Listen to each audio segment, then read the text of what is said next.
Hello everyone, welcome back to our channel. Today we are going to complete our next chapter of biology series जो कि है हमारा that is a biodiversity and conservation. As you all know हमने class 11th के सारे chapters complete कर लिए हैं.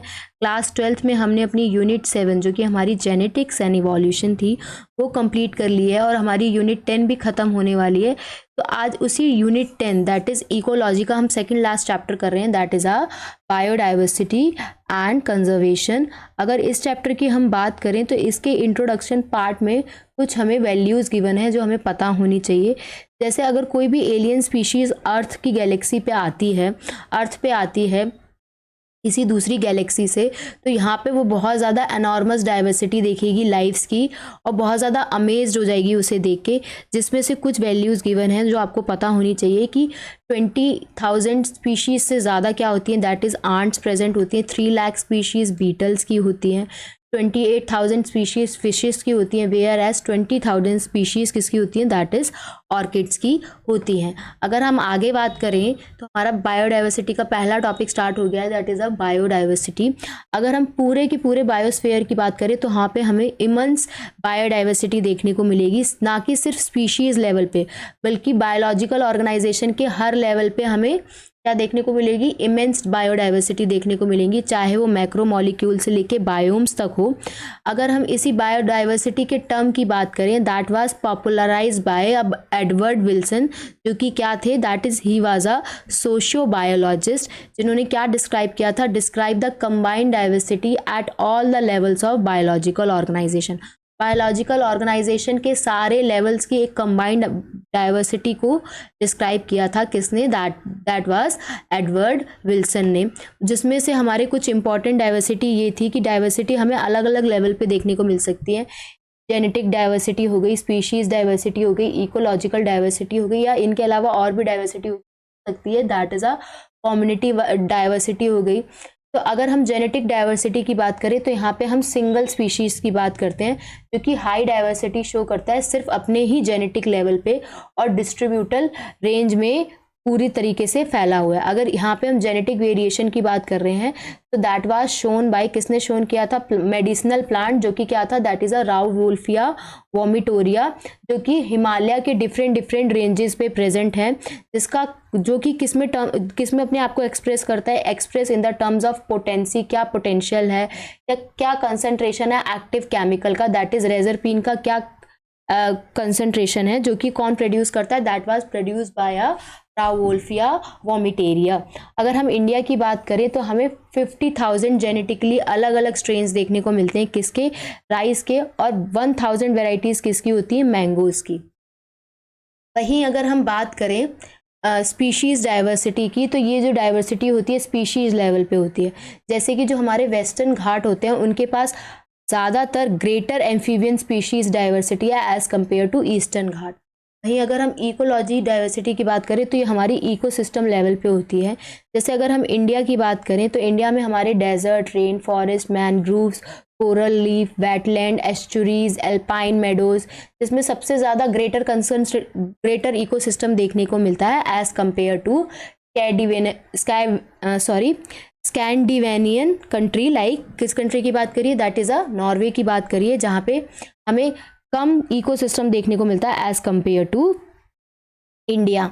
तो यहाँ पे जो मिलियन ऑफ ईयर्स लगे थे इवोल्यूशन होने में, जब ये रिच डाइवर्सिटी जो हमारी नेचर में प्रेजेंट है, अगर हमें नेचर में रिच डाइवर्सिटी देखने को मिल रही है तो उसके लिए मिलियन ऑफ ईयर्स लगे थे जब इवोल्यूशन हुआ था.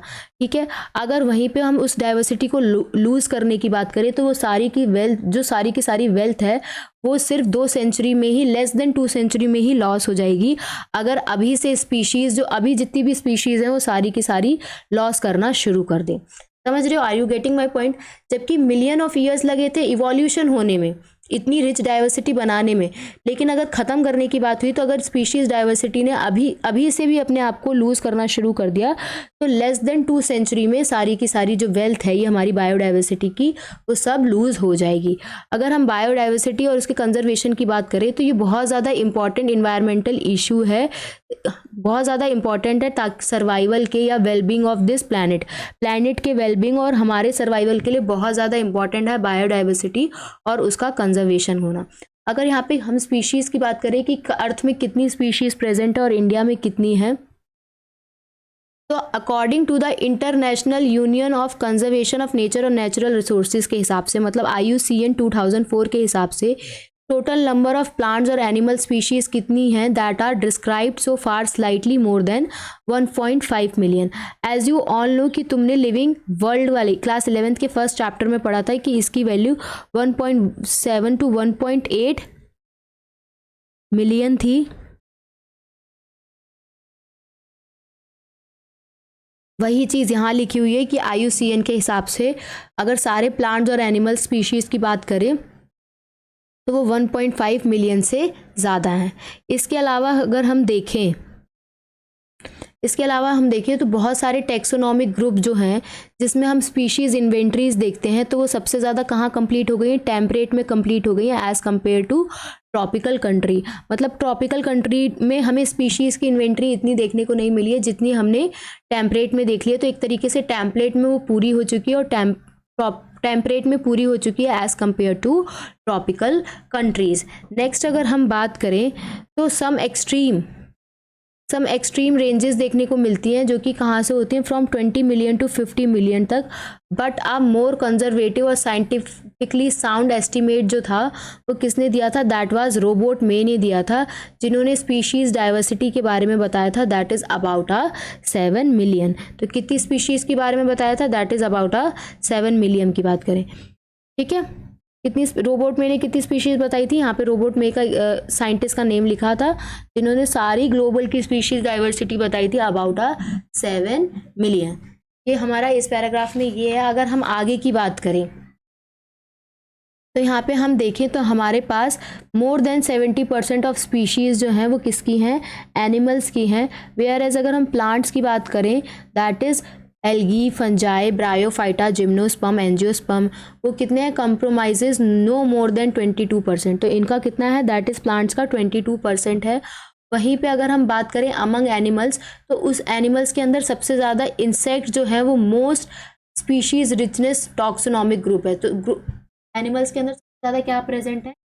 एनिमल ग्रुप के अंदर मतलब जो 70% में सबसे ज़्यादा क्या प्रेजेंट है? That is are insect present है, जो कि क्या करते हैं? Making up more than 70% of the total. जितना भी पूरा 70% टोटल स्पीशीज़ हैं उसमें सबसे ज़्यादा इंसेक्ट प्रेजेंट होते हैं। जैसे कि अगर हम माने कि हमारे पास 10 एनिमल हैं प्लैनेट में, तो उसमें से 7 इंसेक्ट होंगे। How do we explain the enormous diversification of a insect? तो नंबर ऑफ फिशेज की बात कर, नंबर ऑफ फंजाई की बात करें, फंजाई स्पीशीज़ की, जो कि वर्ल्ड में मोर देन है as compare to combined total species of fishes, amphibian, reptiles and mammals. तो मतलब फिशेज, एम्फीबियन, रेप्टाइल और बर्ड मैमल्स की सारी स्पीशीज को मिला लो तब भी हमारा जो नंबर ऑफ फंजाई है वो वर्ल्ड में सबसे ज़्यादा है, और बाकी comparison to species amphibian, reptile और मैमल्स के कॉम्बिनेशन के अलावा, ठीक है। तो यहाँ पे हमने कौन कौन से 2 टर्म देखे कि हमारे पास 70% एनिमल प्रेजेंट होते हैं, एनिमल की स्पीशीज होती है, वेयर एज 22% किसकी होती है? दैट इज प्लांट्स की स्पीशीज। नेक्स्ट हम बात करें, ये हमारा डायग्राम है जो कि हमें NCERT में गिवन है। इसमें अगर हम देखें तो इनवर्टिब्रेट्स में दिस इज IMCO या फिर इसे ऐसे याद कर सकते हो, नहीं तो अगर ऐसे करना हो तो that is OCMI। This is for other animal group, C for crustacean, M for mollusc, I for insects, ठीक है। वहीं अगर हम देखें तो सबसे ज़्यादा हमारे क्या प्रेजेंट है? फिर हम देख सकते हैं हमारे सबसे ज़्यादा इंसेक्ट्स प्रेजेंट हैं, देन इंसेक्ट्स के बाद हमारे अदर ग्रुप प्रेजेंट हैं, देन मॉलस्क प्रेजेंट है, देन क्रस्टेशियन है।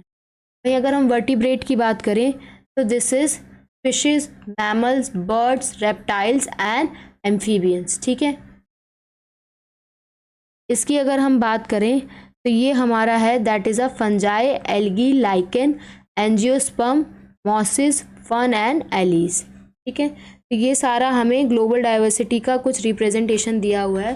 नेक्स्ट अगर हम बात करें आगे, तो it should be noted that the estimate does not give any figure for prokaryote. तो जब ये हमने सारा एस्टिमेट देखा तो हमें देखने को मिला यहाँ पे किसी प्रोक्रियोट के बारे में नहीं लिखा। तो जो बायोलॉजिस्ट थे वो श्योर नहीं थे कि हाउ मैनी प्रोक्रियोटिक स्पीशीज हैं देयर माइट बी। तो बायोलॉजिस्ट को पता नहीं था कि प्रोक्रियोटिक स्पीशीज। तो ये जो प्रॉब्लम था is that a conventional taxonomic method are not suitable for identifying microbial species and many species are simply not culturable under a laboratory condition. ये जो प्रॉब्लम था वो प्रॉब्लम कैसा था, that is a conventional taxonomic method suitable नहीं थे इसके लिए, ताकि हम माइक्रोब की स्पीशीज को पता कर सके। और बहुत सारी स्पीशीज ऐसी हैं जो कैसी होती हैं, दैट आर नॉट कल्चरेबल, मतलब उनमें कल्चर नहीं हुआ होता अंडर अ लेबोरेटरी कंडीशन। तो यहाँ से हमने क्या एक्सेप्ट कर लिया, बायोकेमिकल और मॉलिक्यूलर क्राइटेरिया को एक्सेप्ट कर लिया for delineating species of this group and their diversity alone might into a millions. Next अगर हम बात करें तो हमारे इंडिया में अगर हम इंडिया की बात करें तो India has only 2.4% of the world land area. पूरे वर्ल्ड के लैंड एरिया में इंडिया के पास कितना लैंड एरिया है, that is a 2.4% land area, जिसमें हमें ग्लोबल स्पीशीज डाइवर्सिटी देखने को मिलती है जो कि कितनी है, दैट इज़ 8.1%।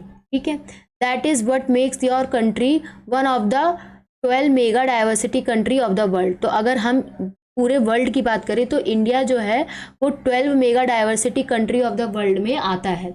वहाँ पे अगर हम देखें तो 45,000 स्पीशीज़ किसकी हैं, प्लांट्स की हैं।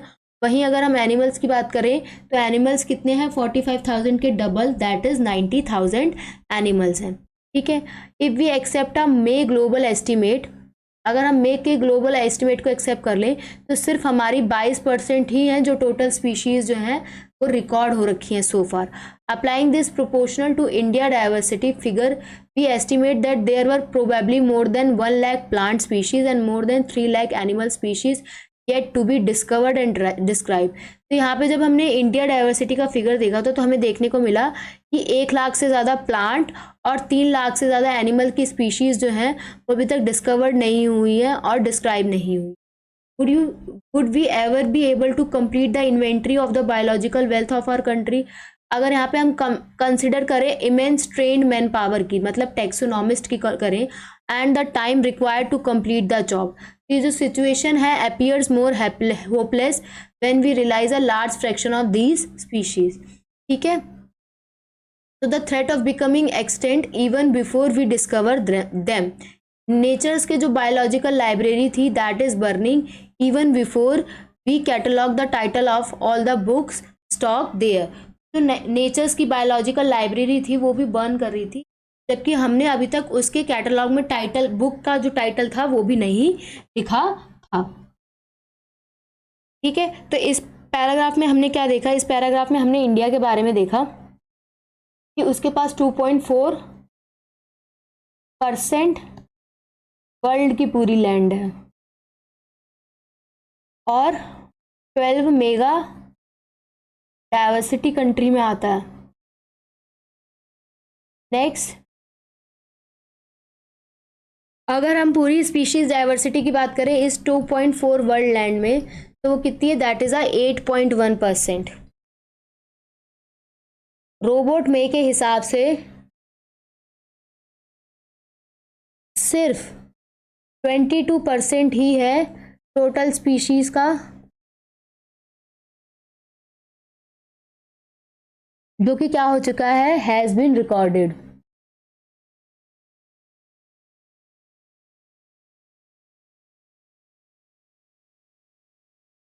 सिर्फ खाली 22% ही है टोटल स्पीशीज जो हैं अभी तक क्या हो रखी हैं, दैट इज रिकॉर्ड हो रखी हैं, that has been recorded, sorry.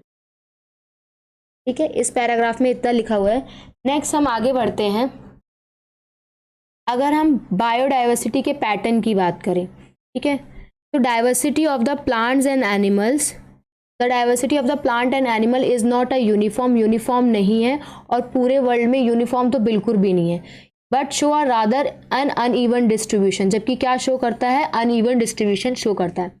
For many group of animals or plant there are interesting pattern in diversity. ठीक है, तो बहुत सारे प्लांट्स और एनिमल्स के ग्रुप के लिए बहुत ज़्यादा अमेजिंग इंटरेस्टिंग पैटर्न शो करते हैं बायोडाइवर्सिटी के. The most well known being the latitudinal gradient in the diversity. इसमें से सबसे ज़्यादा मोस्ट वेल नोन कौन सा है? That is a latitudinal gradient diversity.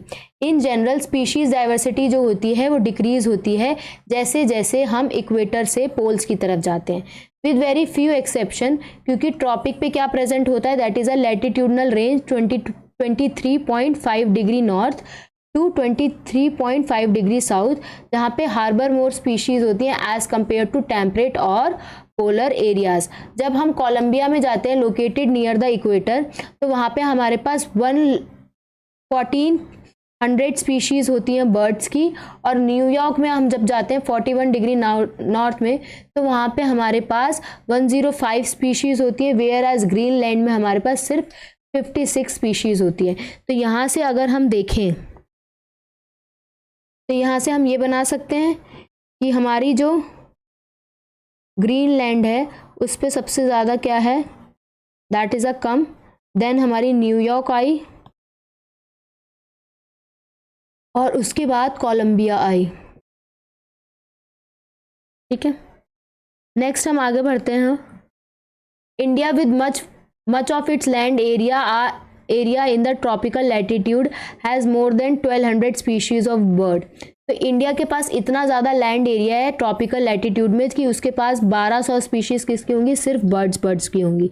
A forest in a tropical region, एक कोई फॉरेस्ट है ट्रॉपिकल रीजन में जिसका लाइक कैसा है? क्वाडोर की तरह है. Has up to 10 times as much species of the vascular plant as a forest of an equal area in temperate region like the mid west of the USA.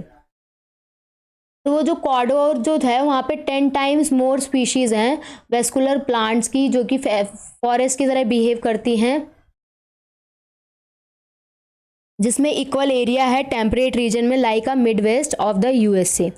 अगर हम largely tropical Amazonian rain forest की बात करें जो कि south America में है, तो वहाँ पे सबसे ज़्यादा बायोडाइवर्सिटी देखने को मिलती है अर्थ की, जिसमें मोर देन कितने हैं? दैट इज़ 40,000 स्पीशीज़ प्लांट की हैं, 3 लाख स्पीशीज़ फिशेस की हैं, 1300 स्पीशीज़ बर्ड्स की हैं, 427 मैमल्स हैं और 427 एम्फीबियंस हैं. ठीक है, अगर हम 378 स्पीशीज़ की बात करें तो वो रेप्टाइल्स की होती हैं, जो कि किससे मोर देन होती है? That is a 1,25,000 species invertebrate से क्या होती है? दैट दे आर ज़्यादा होती हैं. अगर हम साइंटिस्ट का एस्टिमेट लगाएं कि in these rain forest there might be at least 2 million insect species waiting to be discovered and named. तो साइंटिस्ट ने बताया है, एस्टिमेट लगाया है कि अगर इस रेन फॉरेस्ट में हो सकता है कि 2 मिलियन इंसेक्ट स्पीशीज़ के जो हैं उनको नाम दिया जाए, उन्हें डिस्कवर्ड किया जाए. ठीक है, what is so special about a tropic that account for the greater biological diversity. तो यहाँ पे सबसे ज़्यादा स्पेशल टॉपिक कौन सा है ट्रॉपिक का, जिससे सबसे ज़्यादा इंटरेस्ट आ सकता है? सबसे ज़्यादा इंटरेस्ट आ सकता है ग्रेटर बायोलॉजिकल डाइवर्सिटी देखने में. ठीक है, सो इसके अलावा जो हमारे इकोलॉजिस्ट और इवोल्यूशनरी बायोलॉजिस्ट थे, उन्होंने बहुत सारी वेरियस हाइपोथेसिस प्रोड्यूस की थी, जिसमें से कुछ इंपॉर्टेंट वन दे रखी हैं. अगर हम उनकी इंपॉर्टेंट वन की बात करें तो अगर वहाँ पे हम स्पीशिएशन की बात करें तो that is a function of a time, unlike temperate region की तरह, जो कि किससे सब्जेक्टेड है? That is a frequent glaciation से सब्जेक्टेड है इन द पास्ट. अगर हम ट्रॉपिकल लैटिट्यूड की बात करते हैं, that has been remained relatively undisturb for million of years and thus had a long evolutionary time for species diversification. ठीक है, उस स्पेशिएशन जो है that is a generally a function of a time. ठीक है, जबकि टेम्परेट रीजन में क्या है, वहाँ पे वो जो ग्लेशिएशन जो है पास्ट में हुआ है उसके बारे में बातें चल रही हैं. अगर हम ट्रॉपिकल लैटिट्यूड की बात करें तो that is remained a relatively undisturbed, जो कि है अनडिस्टर्ब रह रखा है कब से? मिलियन ऑफ ईयर से, ताकि एक लॉन्ग इवोल्यूशनरी टाइम आ सके स्पीशीज़ डाइवर्सिफिकेशन का. अगर वहीं हम ट्रॉपिकल इन्वायरमेंट की बात करें लाइक अनटेम्परेट जोन 1 की तरह, तो tropical environment are less seasonal, relatively more constant and predictable. तो लेस सीजनल होते हैं तो हम उन्हें ज़्यादा कांस्टेंट होंगे और ज़्यादा हम उन्हें प्रिडिक्ट कर पाएंगे. सच कांस्टेंट इन्वायरमेंट जो है वो किसको प्रमोट करते हैं, नीश स्पेशलाइजेशन को। ये जो कांस्टेंट इन्वायरमेंट है ये किसको प्रमोट करते हैं, नीश स्पेशलाइजेशन को प्रमोट करते हैं। And lead to a greater species diversity, और कैसे लीड करते हैं, that is to a greater species diversity. अगर हम बात करें, there is more solar energy available in the tropic, तो हमने देखा कि ट्रॉपिक लेवल पे जो सोलर एनर्जी होती है वो ज़्यादा होती है, जिसकी वजह से क्या होती है, that is a higher productivity and this is turn might contribute indirectly to a great biodiversity, और जिसकी वजह से ये क्या टर्न करती है, ज़्यादा हम ग्रेटर डाइवर्सिटी में कंट्रीब्यूट कर सकते हैं बिना डायरेक्टली जुड़े, दैट इज इनडायरेक्टली। ठीक है, नेक्स्ट जो हमारा टॉपिक है that is a species area relationship. अगर हम इस टॉपिक की बात कर रहे हैं तो during his pioneering and extensive exploration of the wilderness of the South America jungle, तो वहाँ पे हमें एक ग्रेट जर्मन नेचुरलिस्ट मिले थे, जियोग्राफर थे, जिनका नाम था अलेक्जेंडर वॉन हम्बोल्ट था, जिन्होंने अपने ही रीजन में स्पीशीज रिचनेस देखी थी जो कि इंक्रीज कर रही थी विद इंक्रीजिंग एक्सप्लोरर एरिया के साथ, बट सिर्फ एक लिमिट तक। ठीक है, इनफैक्ट द रिलैक्सेशन भी देखने को मिला था बिटवीन स्पीशीज रिचनेस और एरिया के बीच में, जो कि wide variety of taxa, that is a angiosperm plant, birds, bats, fresh water fishes turns out to be a rectangular hyperbola. कैसा आया था, that is a rectangular hyperbola. अगर हम लॉगरिथम स्केल की बात करें तो ये जो रिलेशनशिप था that is a straight line. ठीक है, जिसे डिस्क्राइब करते हैं by the equation log s is equal to log c plus z log a, जिसमें s stands for species richness, a stands for area, z stand for slope of the line, जिसे हम regression coefficient भी बोलते हैं, और c क्या है, that is a Y intercept ecologist, जिसने डिस्कवर्ड की थी the value of z lies in the range of 0.1 to 0.2 regardless of the taxonomic group of the region. ठीक है, whether it is the plants in the Britain, birds in the California और mollusc in the New York state. ठीक है, अगर हम plants की बात करें तो चाहे प्लांट्स हो ब्रिटेन में, कैलिफोर्निया में बर्ड्स हो, या मॉलस्क हो न्यूयॉर्क की स्टेट में, तो ये जो स्लोप है रिग्रेशन लाइन का वो दैट आर अमेजिंगली सिमिलर रहेगा।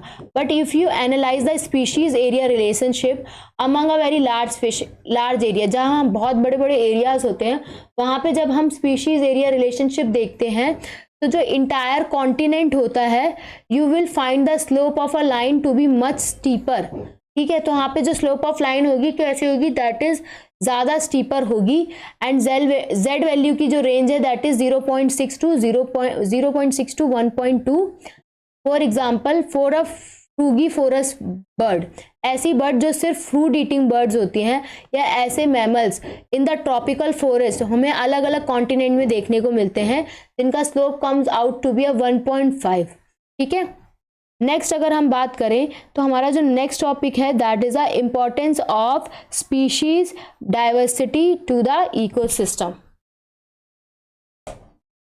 तो इसमें क्या है, does the number of the species, अगर हम स्पीशीज के नंबर की बात करें कम्युनिटी में तो that is really matter to the functional unit of the ecosystem. ये जो क्वेश्चन है बहुत सारे इकोलॉजिस्ट जो हैं have not able to give a definite answer, जिन्होंने सही से इस बात का आंसर नहीं दिया। फॉर मैनी डेकेड्स इकोलॉजिस्ट का मानना ये था कि जो कम्युनिटीज़ हैं वो उसमें ज़्यादा स्पीशीज़ हैं और वो tend to be more stable, और वो ज़्यादा स्टेबल हो सकती हैं as compare to less species area. What exactly is a stability for a biological community, तो बायोलॉजिकल कम्युनिटी के लिए स्टेबिलिटी क्या है, एक स्टेबल कम्युनिटी वो कम्युनिटी होती है जब जिसके अंदर कोई भी वेरिएशन देखने को ना मिले इन productivity from year to year. ठीक है, it must be either resistant, या तो वो रेजिस्टेंट हो या वो रीसाइलेंट हो टू ओकेजनल डिस्टर्बेंस के लिए, चाहे वो नेचुरल हो या फिर मैन मेड हो। It must be also resistant to invasion by a alien species, जैसे ही कोई एलियन स्पीशीज से कोई इन्वेजन हो रहा है तो उनके लिए भी वो क्या हो, that they are resistant. Even we do not know how these attributes are linked to a species richness in a community, लेकिन हमें ये नहीं पता है कि ये सारे जो एट्रीब्यूट्स हैं वो स्पीशीज रिचनेस के वो कैसे लिंक हो रखे हैं कम्युनिटी के साथ। But David Tilman that is a long term ecosystem experiment किया था, एक लॉन्ग टर्म इकोसिस्टम एक्सपेरिमेंट किया था किसने, डेविड टिलमैन ने, जिन्होंने आउटडोर प्लॉट लिए थे providing some tentative answer. Tilman ने फाउंड किया कि जो टिलमैन ने फाउंड किया कि जो प्लॉट है उसके अंदर ज़्यादा स्पीशीज़ हैं, शो हो रही हैं less year to year variation in total biomass. ठीक है, तो उसमें उन्होंने क्या देखा उस प्लॉट के अंदर कि जो विद मोर स्पीशीज शो, उन्होंने क्या देखा, ज़्यादा स्पीशीज़ के साथ ये देखा कि उसके अंदर less to less variation show होने को मिल रहा है year to year total biomass में। He also showed that in his experiment increase diversity contributed to higher productivity. उन्होंने अपने एक्सपेरिमेंट में ये भी बताया कि जैसे जैसे डाइवर्सिटी इंक्रीज होती जाएगी उसका कॉन्ट्रीब्यूशन किस में आता जाएगा, in the higher productivity. Next अगर हम बात करें, although we may not understand completely how species richness contribute to the wellbeing of an ecosystem. वो बात अलग है, हम पूरी तरीके से नहीं समझ पाए कि कैसे जो स्पीशीज की रिचनेस है वो पूरी तरीके से कंट्रीब्यूट करती है इकोसिस्टम के वेलबींग के लिए, लेकिन हम इतना we know enough to realize that कि rich biodiversity is not only essential for the ecosystem health but imperative for the survival of the human race on this planet. हम लेकिन इतना समझ गए कि जो हमारी बायोडाइवर्सिटी की रिचनेस है वो सिर्फ इकोसिस्टम की हेल्थ के लिए ही एसेंशियल नहीं है, बल्कि इम्पेरिवेटिव है सर्वाइवल ऑफ ह्यूमन के लिए जो भी प्लैनेट्स में रह रहे हैं। At a time when we are losing species at an alarming pace, one might ask, does it really matter to us if few species become extinct? क्या तो हमें बहुत ज़्यादा फर्क पड़ेगा अगर कुछ species extinct हो जाएंगी? Would Western Ghats ecosystem will be less functional if one of its tree frog species is lost forever? तो क्या वेस्टर्न घाट इकोसिस्टम जो है वो थोड़ा सा कम फंक्शनल हो जाएगा अगर उसमें से एक ट्री फ्रॉग की स्पीशीज लॉस्ट हो जाए? How is our quality of life affected? हमारी जो लाइफ है वो क्वालिटी टर्म्स में कैसे इफेक्ट करेगी अगर इंस्टेड ऑफ 20,000 हमारे पास सिर्फ 15,000 स्पीशीज आंट्स की रह गई अर्थ में? ठीक है, तो यहाँ पे हमें कोई डायरेक्ट आंसर देखने को नहीं मिला इस सच नाइव क्वेश्चन का। ठीक है, तो इसके लिए हमने एक डेवलप किया प्रॉपर परसेप्टिव, जिससे हमने एक एनालॉगी शो करी। ठीक है, एनालॉगी में क्या था, that is a rivet popper hypothesis that was used by a Stanford ecologist. किसने यूज किया था? दैट इज अ इकोलॉजिस्ट, जो कि कौन थे? दैट इज पॉल एरलिच ने किया था, जिन्होंने बताया कि इन एन एयरप्लेन को क्या मान लिया? इकोसिस्टम मान लिया, जिसमें सारे के सारे पार्ट्स क्या हैं जो कि ज्वाइन हो रखे हैं एक दूसरे से यूजिंग 1000 ऑफ राइवेट। ठीक है, तो बहुत सारे के सारे पार्ट्स जो हैं वो ज्वाइन हो रखे हैं प्लेन के अंदर, तो प्लेन को माना इकोसिस्टम और उन सारे पार्ट्स को मान लिया दैट इज अ स्पीशीज। ठीक है, प्लेन क्या है? हमारा इकोसिस्टम हो गया और वो सारे पार्ट्स हो गए राइवर्ट्स प्लेन के टर्म्स में, और इकोसिस्टम के टर्म्स में क्या हो गए? That they are species. If every passenger travelling in it start popping a rivet to take a home causing a species to become extinct. ठीक है, तो अगर हर कोई पैसेंजर जो ट्रेवल कर रहा है उसके अंदर वो राइवेट को निकालने लगे to take a home causing a species, जिसकी वजह से क्या होने लगेंगी? स्पीशीज जो है वो एक्सटिंक्ट होने लगेंगी, but it may not affect the flight safety, लेकिन वो फ्लाइट की सेफ्टी को अफेक्ट नहीं करेगा।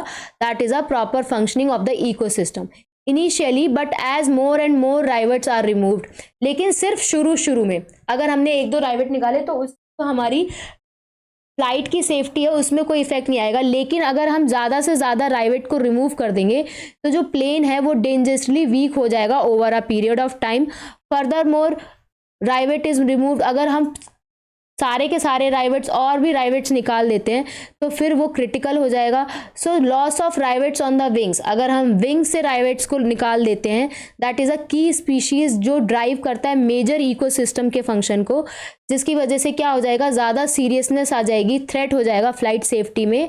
And then loss of few rivets on the seat, और फिर सीट से हम राइवेट्स को निकाल दें और विंडो से निकाल दें इनसाइड द प्लेन। ठीक है, मतलब क्या है, अगर हम राइवेट जो प्रेजेंट होते हैं जो कि एक स्पीशीज की तरीके से उसे कंसिडर किया गया जो कि पार्ट्स होते हैं प्लेन के, अगर उस राइवेट को हम विंग से निकाल दें, ठीक है, या फिर विंग से निकाल दें, तो उसमें ज़्यादा सीरियसनेस आ जाएगी, क्योंकि जो विंग्स हैं दैट आर की स्पीशीज जिसकी जो कि क्या ड्राइव कर रही हैं? That is a major ecosystem के फंक्शन को ड्राइव कर रही हैं। अगर उसमें से हम राइवेट्स को रिमूव कर देते हैं तो ज़्यादा सीरियसनेस आ जाएंगी एज कम्पेयर टू अगर हम कुछ राइवेट सीट के नीचे से निकाल दें या विंडो के नीचे से निकाल दें। अगर प्लेन के अंदर कुछ भी राइवेट्स को हम निकाल रहे हैं तो उससे इतना फर्क नहीं पड़ेगा। अगर लेकिन हमने राइवेट्स जो है विंग से निकाल दिए तो ज़्यादा फ्लाइट की जो सेफ्टी है उसमें ज़्यादा सीरियसनेस आ जाएगी ना। Are you getting my point मैं क्या कह रही हूँ? तो अगर हम नेक्स्ट देखें तो this is all about a rivet popper hypothesis. ठीक है, तो जिसमें हमने क्या देखा कि हमारा जो एयरप्लेन था, जस्ट अ सेकेंड इसको हम लिख भी लेते हैं ताकि कोई डाउट अगर रह गया हो तो वो पूरा क्लियर हो जाए। जैसे जिसमें हमारा प्लेन था, दैट इज हमने एयरप्लेन को क्या माना, प्लेन को क्या माना, that is a ecosystem, whereas हमने जो ये रिवर्ट्स होते हैं, दैट इज अ रिवर्ट्स क्या होते हैं, दैट एक तरीके के नट, ठीक है, इनको मान लिया स्पीशीज। और अगर हमने रिवर्ट्स की बात करी ऑन विंग्स तो उसको हमने मान लिया दैट आर कीस्टोन स्पीशीज। ठीक है, तो अगर हम कीस्टोन स्पीशीज को रिमूव करेंगे, are you getting my point? बार बार मैं ये चीज बता रही हूँ, अगर हम कीस्टोन स्पीशीज को रिमूव करेंगे तो इकोसिस्टम में ज्यादा इंपैक्ट पड़ेगा। ठीक है, जैसे कि सारे की सारी स्पीशीज, अगर जैसे हम एक प्लेन में हैं, सारे के सारे पैसेंजर अपनी सीट से या विंडो से ये जो नट्स हैं या जो रिवर्ट्स हैं इनको निकाल रहे हैं, तो इतना प्लेन की सेफ्टी में कोई मेजर चेंज नहीं आएगा। धीरे धीरे इनिशियली तो नहीं आएगा, लेकिन हम बहुत सारे रिवर्ट्स निकालते जाएंगे निकलते जाएंगे तो चेंज आएगा। लेकिन वहीं अगर हम रिवर्ट्स विंग से निकाल दें तो एक जिसे हमने माना है कि वो एक कीस्टोन स्पीशीज है, तो अगर हमने विंग से ही नट को निकाल दिया तो हमारी फ्लाइट सेफ्टी में ज़्यादा प्रॉब्लम आएगी। वही चीज़ लिखा हुआ है, अगर हम कीस्टोन स्पीशीज जो हैं उनको रिमूव कर दें तो उसमें हमें ज़्यादा चेंजेस देखने को मिलेंगे। ठीक है, चेंजेस तो तब भी आएंगे जब हम स्पीशीज को रिमूव करेंगे इकोसिस्टम में, लेकिन इनिशियली कोई चेंजेस नहीं आएगा। इनिशियली बहुत माइनर चेंज आएगा, धीरे धीरे चेंजेस जो हैं वो बढ़ते जाएंगे। तो that is all about a rivet popper hypothesis. ठीक है, नेक्स्ट हम आगे देखते हैं, that is a loss of biodiversity. अगर हम पूरे लॉस ऑफ बायोडाइवर्सिटी की बात करें, while it is a doubtful if any new species are being added, तो ये काफ़ी ज़्यादा डाउटफुल है कि अगर कोई नई स्पीशीज ऐड हो रही है थ्रू स्पीशिएशन की वजह से in the earth treasury of species, तो there is no doubt about their continuing loss. लेकिन अगर हम लॉस की बात करें तो जो कॉन्टिन्यूइंग लॉस हो रहा है उसमें कोई भी डाउट नहीं है। तो ठीक है, तो यहाँ पे क्या है, that is a biological wealth of, अगर हम पूरे प्लैनेट के बायोलॉजिकल वेल्थ के बारे में बात करें, जो कि क्या हो रही है, दैट इज डिक्लाइन रैपिडली बहुत जल्दी जल्दी डिक्लाइन हो रही है। And the accusing finger is clearly pointing on the human activity, जिसका सबसे ज्यादा अगर हम एक्यूज कर रहे हैं कि किस वजह से डिक्लाइनिंग हो रही है, तो इसका सबसे ज्यादा क्लियर पॉइंटिंग किस पे जाता है, ह्यूमन की एक्टिविटीज की वजह से ज्यादा रैपिडली दे आर डिक्लाइन। ठीक है, अगर हम क्लोनोनाइजेशन की बात करें ऑफ ट्रॉपिकल पैसिफिक आइलैंड की बाय ह्यूमंस, ठीक है, is said to be a led to extinction of more than 2000 species of native birds. ठीक है, तो अगर हम ट्रॉपिकल स्पेसिफिक आइलैंड की बात करें, दैट बाय ह्यूमंस, वहां पे एक्सटिंक्शन हो चुका है कितना, मोर देन 2000 स्पीशीज का, नेटिव बर्ड्स का। अगर हम IUCN रेड लिस्ट की बात करें जो कि 2004 की है, जिसमें डॉक्यूमेंट्स होते हैं, एक्सटिंक्शन गिवन होता है, तो उसमें कितनी एक्सटिंक्शन हो रखी है, that is a extinction of 784 species, जिसमें हमारे 338 वर्टिब्रेट्स हैं, 359 इनवर्टिब्रेट्स हैं एंड 87 प्लांट्स हैं। ठीक है, कितने, in the last 500 years, last 500 years में इतनी एक्सटेंट हो चुकी हैं, that is about a 784 species है। आपको नंबर्स याद होने चाहिए कि 338 वर्टिब्रेट्स हैं, 359 इनवर्टिब्रेट्स हैं एंड 87 प्लांट्स हैं इन द लास्ट 500 ईयर्स, जिसमें से कुछ रीसेंट एक्सटिंक्शन के जो हैं एग्जाम्पल दे रखे हैं, that is a dodo from Mauritius, quagga that is from Africa, thylacine that is from Australia, Steller sea cow that is from Russia, and 3 सब स्पीशीज जो कि हैं बाली, जावन एंड कैस्पियन ऑफ टाइगर। ठीक है, ये कुछ एग्जांपल्स दे रखे हैं। द लास्ट 20 ईयर्स की बात करें alone have witness that the disappearance of 27 species. अगर हम सिर्फ आखिरी के 20 सालों की बात करें तो उसमें सिर्फ 27 स्पीशीज जो हैं वो डिसअपीयर हो गई हैं। अगर हम केयरफुली एनालिसिस करें रिकॉर्ड्स का तो वो बताते हैं कि extinction across taxa are not random, मतलब ये जो एक्सटिंक्शन हो रहा है अक्रॉस टेक्सा वो रैंडम नहीं है। ठीक है, some groups like amphibians appear to be more vulnerable to extinction. बहुत सारे ऐसे एम्फीबियंस जो भी हैं जो कि अब बहुत ज़्यादा वनरेबल हो रहे हैं कि वो एक्सटिंक्ट हो सकते हैं। Adding to the grim scenario of extinction is the fact that more than 15,500 species of worldwide are facing the threat to extinction।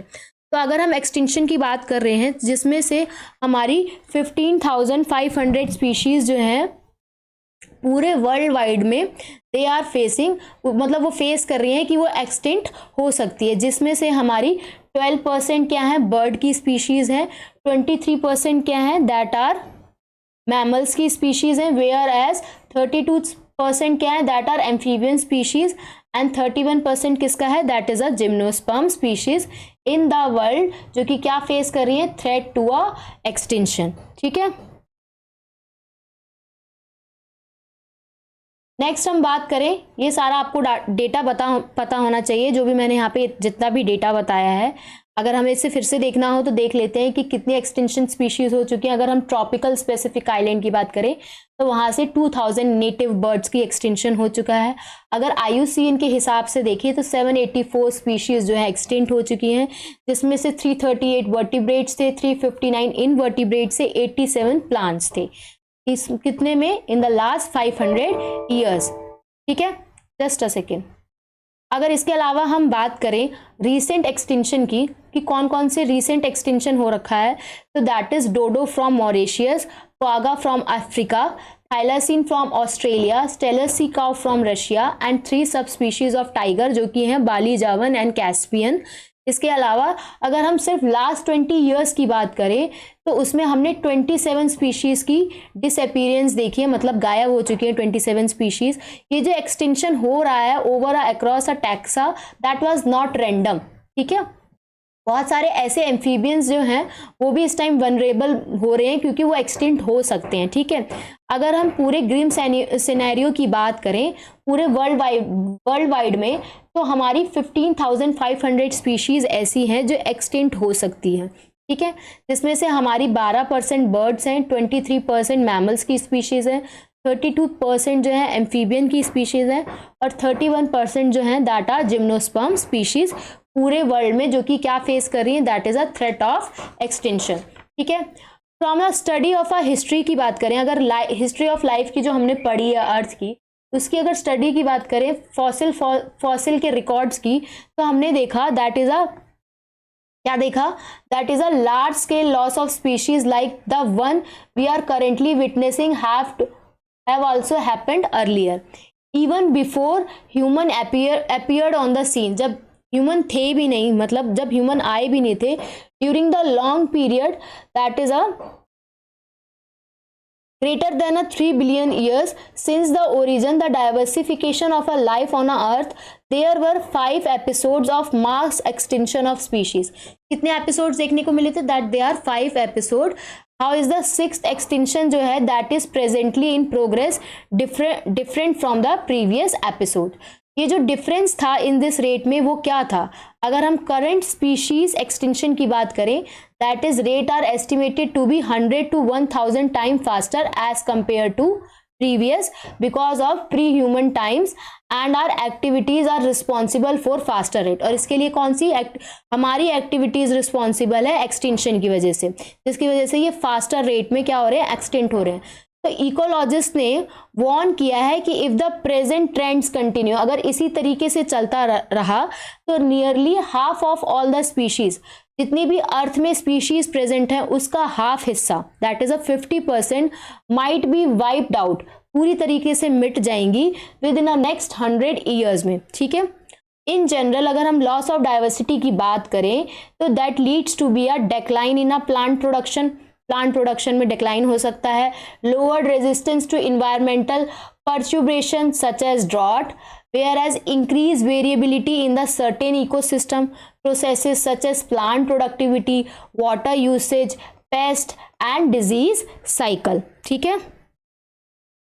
तो बायोडाइवर्सिटी अगर हमारी लॉस हो जाती है किसी रीजन से तो उनसे क्या हो सकता है, प्लांट प्रोडक्शन भी जो है डिक्लाइन हो सकता है, जो इन्वायरमेंटल परपिचुएशन है जैसे सच एज डॉट वो भी लोअर रेजिस्टेंस हो सकते हैं, वेरिएबिलिटी भी जो भी इंक्रीज हो रही है इकोसिस्टम के प्रोसेस में, plant productivity, water usage, paste और डिजीज साइकिल, ये सारे में भी क्या हो सकती है, वेरिएबिलिटी इंक्रीज हो सकती है, ठीक है। दिस इज ऑल अबाउट, अगर हम बायोडाइवर्सिटी के लॉस की बात करते हैं, we are talking about a biodiversity loss, so they are the accelerated rate of species extinction that the world is facing now are largely due to human activities, ठीक है। कि जो भी species extinction हो रहा है इसमें सबसे ज़्यादा accelerated rate मतलब faster rate की वजह से जो extinction हो रहा है उसमें सबसे ज़्यादा किसका हाथ है, that is of a human activities.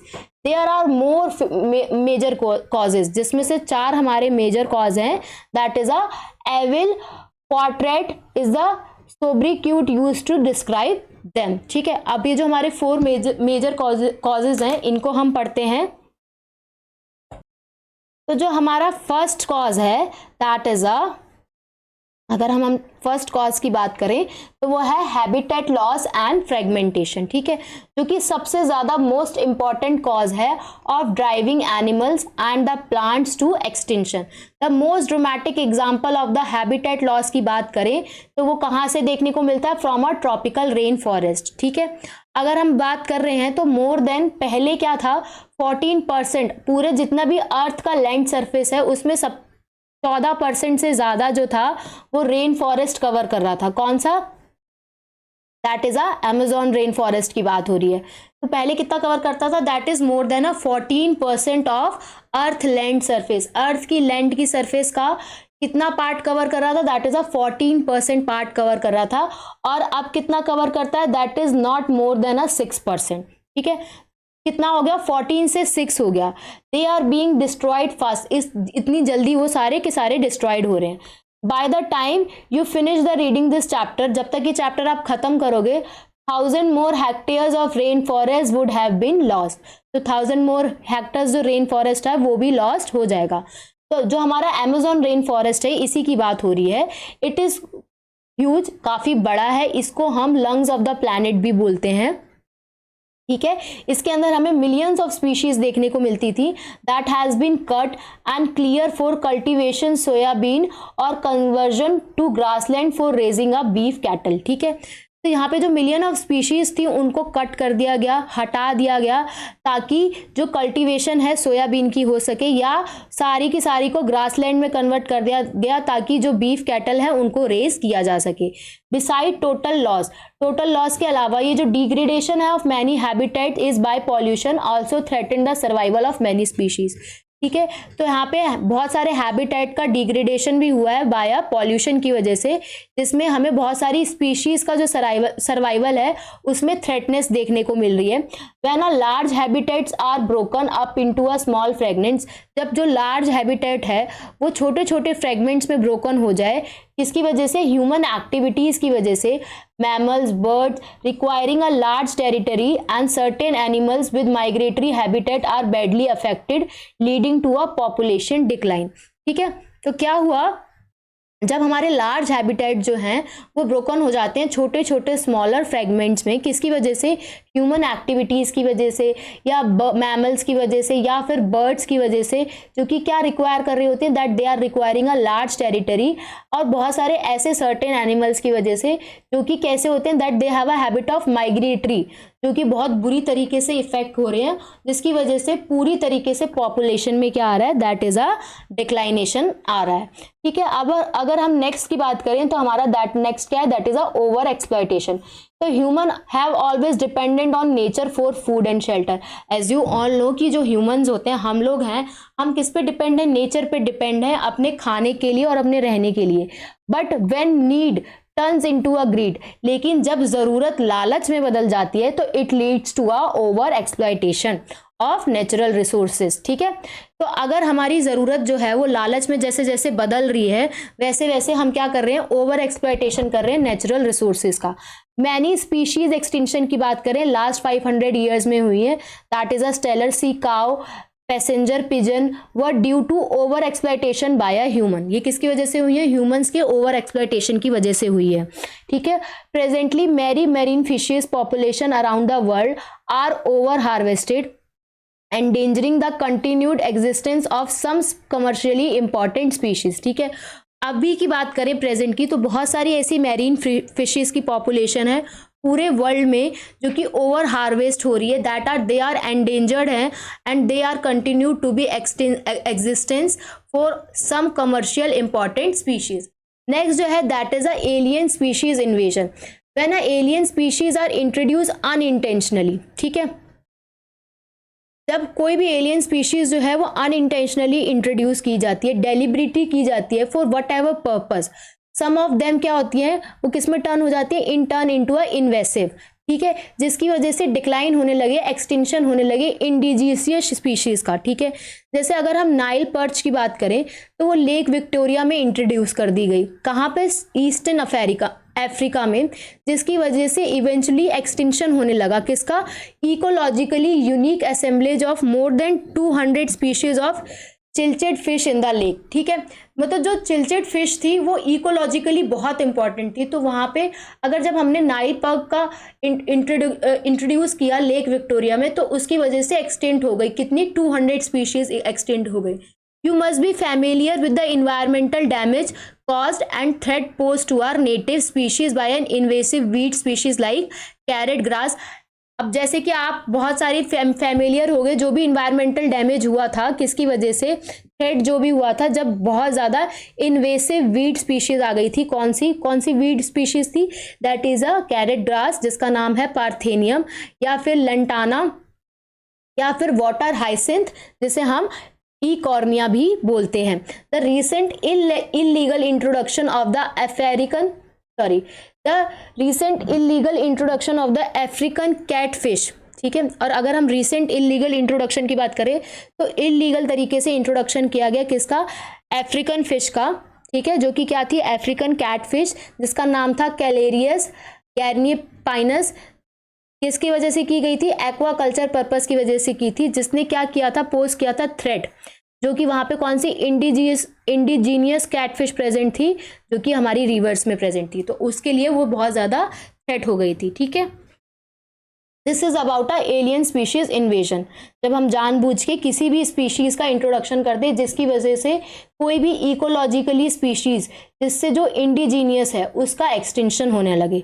अगर हम को एग्जिस्टेंस की बात करें, when a species become extinct, क्या हुआ, कोई भी स्पीशीज जो है वो एक्सटिंक्ट हो गई। ठीक है, तो the plant and animal associated with it an obligatory way also become extinct. ठीक है, अगर कोई भी प्लांट या एनिमल उस फिश, मतलब अगर कोई भी स्पीशीज है वो उस पर डिपेंड है अपने खाने के लिए, किसी चीज़ के लिए, अगर वो पूरी तरीके से एक्सटेंट हो गई, वो स्पीशीज एक्सटेंट हो गई, तो जो प्लांट या एनिमल जो उस पर डिपेंड हो रखा है वो भी तो एक तरीके से एक्सटेंट हो जाएगा। व्हेन अ होस्ट फिश जो है, अगर होस्ट फिश की बात करें, एक्सटेंट हो जाए, ठीक है, so it's unique assemblage of parasite also meet the same fate. ठीक है, तो अगर होस्ट फिश जो है वो एक्सटेंट हो गई तो जो पैरासाइट है वो भी तो एक्सटेंट हो जाएगा थोड़े टाइम बाद। अनदर एग्जांपल की बात करें is the case of coevolved plant pollinator mutualism where the extension of one invariable lead to the extension of other. ठीक है, तो अगर एक स्पीशीज का एक्सटेंशन हुआ तो दूसरी स्पीशीज का भी एक्सटेंशन हो जाएगा। ठीक है,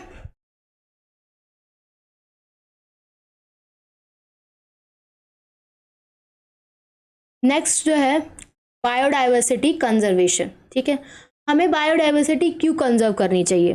देखो, हमें इतना तो पता चल गया कि हमारी वजह से, ह्यूमन एक्टिविटीज़ की वजह से कितना ज़्यादा बायोडाइवर्सिटी में लॉस हो रहा। कंजर्व क्यों करनी चाहिए, इसके लिए तो बहुत सारे रीज़न हैं, that there are many reasons. बहुत सारे ऑब्वियस रीज़न भी हैं, अदर नॉट सो ऑब्वियस भी हैं, बट क्या है, इक्वली इम्पॉर्टेंट है। ठीक है, तो उन सारे रीजंस को डिवाइड कर दिया गया 3 कैटेगरीज में, that is narrowly utilitarian, broadly utilitarian and ethical. अगर हम नैरोली यूटिलेरियन की बात करें तो वो उनका काम होता है कंजर्व करना बायोडाइवर्सिटी का, जो कि बहुत ज़्यादा ऑब्वियस है क्योंकि जो ह्यूमन है drive countless direct economic benefit. जो ह्यूमंस हैं वो बहुत ज़्यादा काउंटलेस अनगिनत तरीके से इकोनॉमिक बेनिफिट को डायरेक्ट करते हैं फ्रॉम कहाँ से, नेचर से, फूड जैसे cereals, pulses, fruits, firewood, fibre, construction material, industrial products that is tannins, lubricant, dye, resin, perfumes and the products of medicinal importance. ठीक है, more than 25% of the drug currently sold in the market. जितनी भी market में drug sold हो रही हैं उसमें से मोर देन 25% से ज़्यादा जो हैं वो पूरे वर्ल्ड वाइड की बात हो रही है, that they are drive from plants. ठीक है, एंड 25,000 स्पीशीज ऑफ प्लांट जो हैं वो कंट्रीब्यूट करती हैं ट्रेडिशनल मेडिसिनल्स में that are use by a native people around the world. ठीक है, नोबडी नोज हाउ मैनी मोर,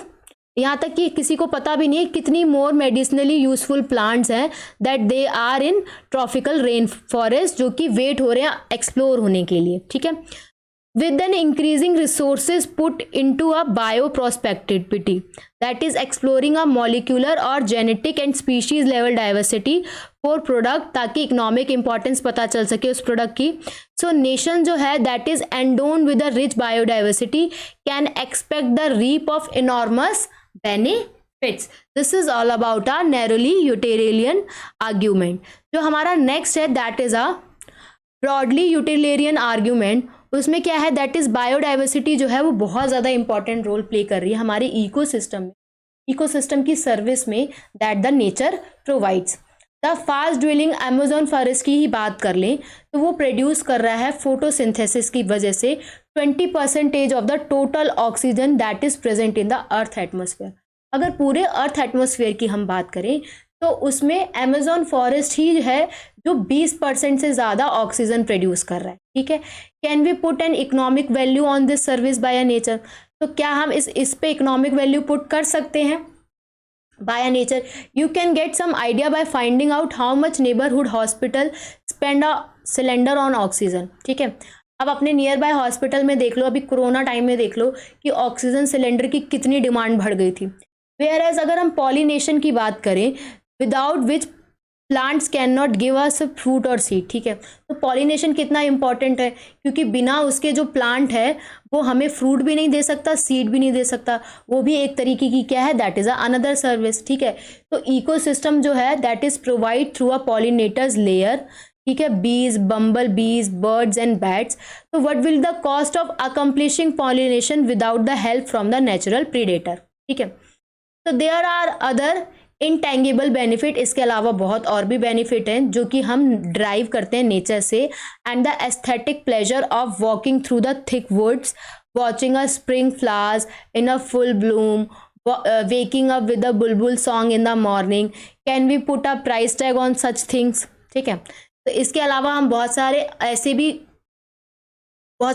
भी बेनिफिट्स हैं जो हम नेचर से लेते हैं दैट जो हमें एस्थेटिक प्लेजर देते हैं।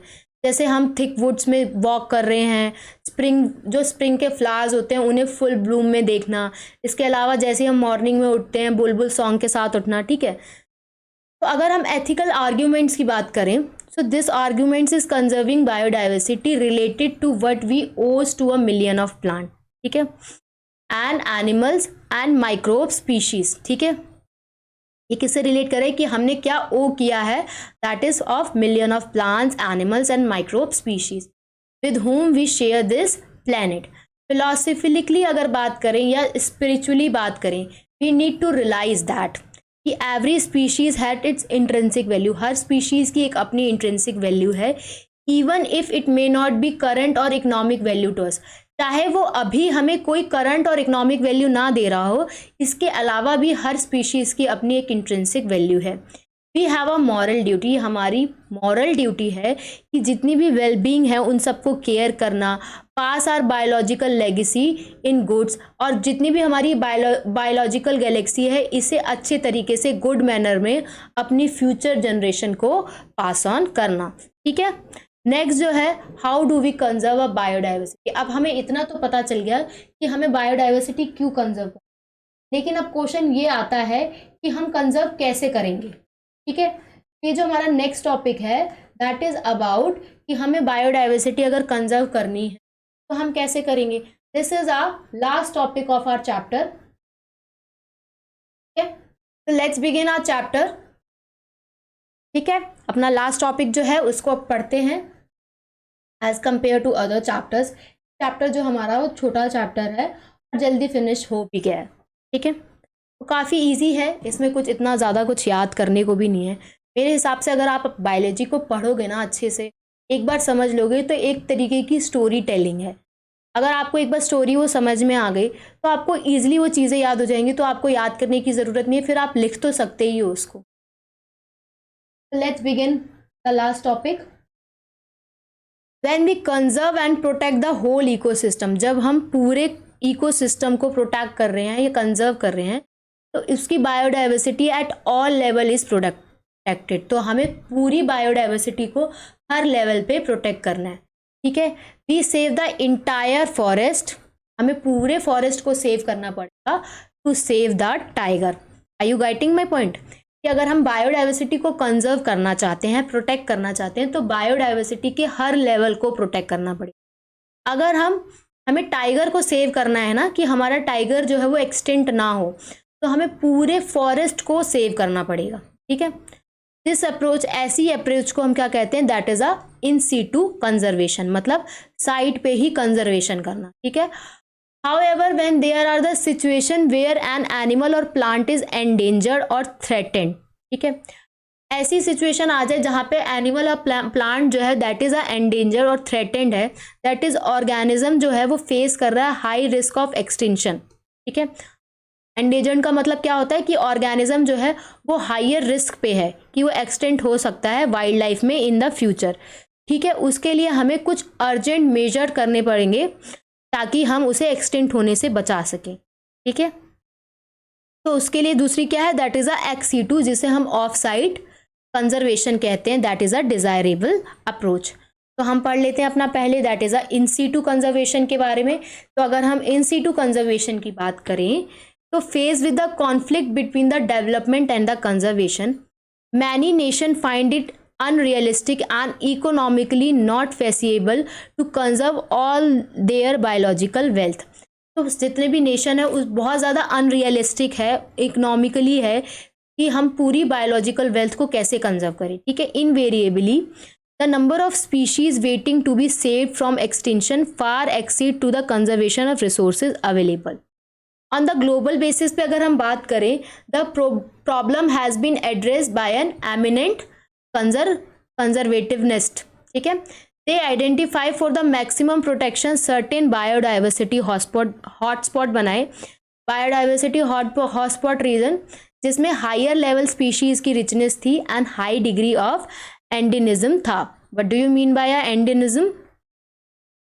दैट इज अ ऐसी species that is confined in that region and not found in elsewhere. समझ में आ गया एंडेनिज्म? कि ऐसी स्पीशीज जो सिर्फ उसी एरिया पे मिल सकती है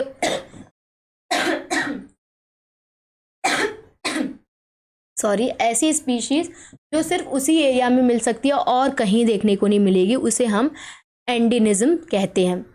इनिशियली बात करें तो हमारे पास 25 बायोडाइवर्सिटी हॉटस्पॉट थे, बट सब्सिक्वेंटली 9 मोर एडेड हो गए लिस्ट में। तो 25 + 9 इज 34, जिसकी वजह से टोटल नंबर ऑफ बायोडाइवर्सिटी अगर हॉटस्पॉट की बात करें तो कितने हो गए वर्ल्ड में? 30। ठीक है, अगर कोई पूछे हॉटस्पॉट कितने हैं तो 25 मत लिखना क्योंकि 25 भी गिवन है, बट 9 अब ऐड ऑन हो चुके हैं, तो that total are 34।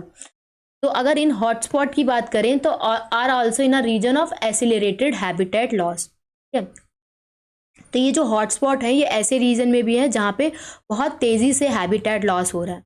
3 of these hotspot की अगर बात करें, हमने 3 हॉटस्पॉट के इसमें एग्जाम्पल दिए हैं।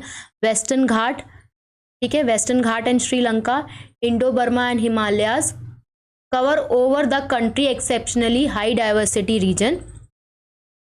ठीक है, although all the biodiversity hotspot put together cover less than 2% of the earth land area, ठीक है। जबकि हम सारे के सारे बायोडाइवर्सिटी हॉटस्पॉट को एक साथ ले आए तो वो कितना कवर कर रहा है, that is a less than a 2% of earth land area, ठीक है।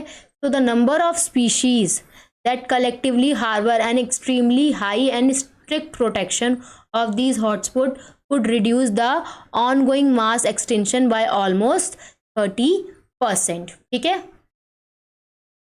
नेक्स्ट अगर हम बात करें, इन इंडिया में ecologically unique and biodiversity richness region are legally protective as a biosphere reserve, ठीक है, या फिर नेशनल पार्क्स या फिर सेंचुरीज। तो हमारे इंडिया में कितने बायोस्फीयर रिजर्व हैं? They are in 14 in number, 90 national parks are present and 448 wildlife sanctuary.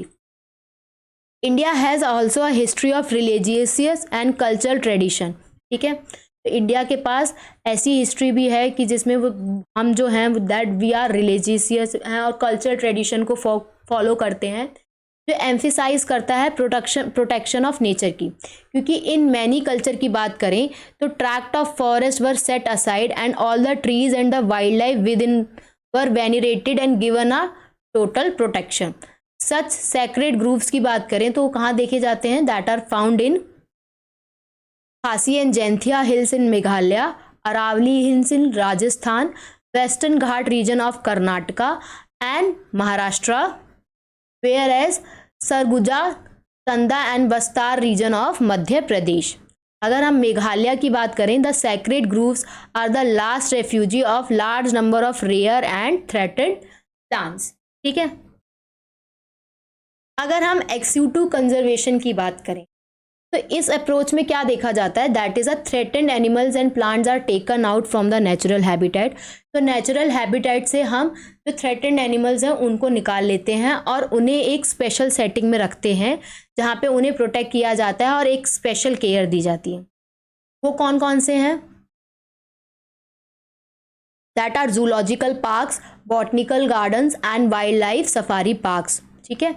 There are many animals that became extinct in the wild, ठीक है। बहुत सारे ऐसे एनिमल्स हैं जो एक्सटिंक्ट हो चुके in the wild but continue भी to maintain in the zoological park, लेकिन जूलॉजिकल पार्क में उन्हें मेंटेन कर रखा है।